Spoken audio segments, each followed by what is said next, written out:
KG করে ধানের চারা, 25 কেজি করে সার, এগুলো দেওয়া হবে।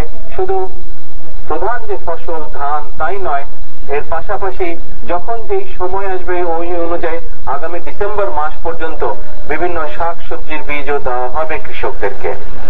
একই সাথে এবং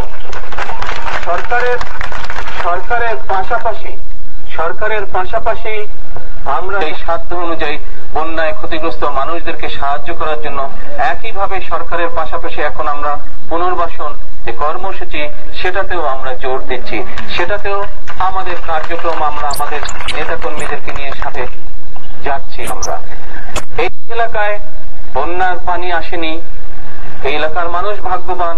সেই জন্য আমি আপনাদের সকলকে অনুরোধ করব যে সিলেট জেলার বা সিলেট বিভাগের যে সকল এলাকায় পানি এসেছিল, পানি চলে গিয়েছে, বন্যার পানি এসেছিল, বন্যার পানি চলে গিয়েছে, সেখানে আপনাদের গ্রামে যদি কোনো আত্মীয় স্বজন থেকে থাকে, আপনাদের যে সকল আত্মীয় স্বজন যারা ক্ষতিগ্রস্ত হয়েছে, আপনাদের পরিচিত যে সকল কৃষক ভাইয়েরা ক্ষতিগ্রস্ত হয়েছে, আপনাদের যার যার পক্ষে সম্ভব যতটুকু আপনাদের সাহায্য সামর্থ্য আছে, যতটুকু আপনাদের সাধ্য আছে, সরকারের পাশাপাশি আমাদের দলের পাশাপাশি আপনারা যদি ব্যক্তিগত উদ্যোগে ক্ষতি কাটিয়ে উঠতে পারবো, একই সাথে এই মানুষগুলোকে সাহায্য করতে পারবো আবার উঠে দাঁড়ানোর জন্য। আজকে এই আহ্বান রেখে আপনাদের সকলের কাছে বিদায় নিচ্ছি। ইনশাআল্লাহ আপনাদের এখানে আমি এবার আসিনি, আগামীতে ইনশাআল্লাহ আপনাদের এখানে আসবো।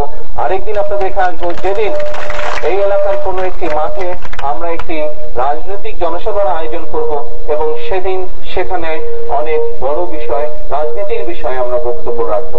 আজকে পরিশেষে আবারও আমি আপনাদের পরিচিত বন্ধু বান্ধব হোক, পরিচিত হোক, আত্মীয় স্বজন হোক, সিলেট বিভাগের যেখানে যেখানে ইনশাআল্লাহ সবার সাথে আবার ভবিষ্যতে দেখা হবে। খোদা হাফেজ। বাংলাদেশ জিন্দাবাদ।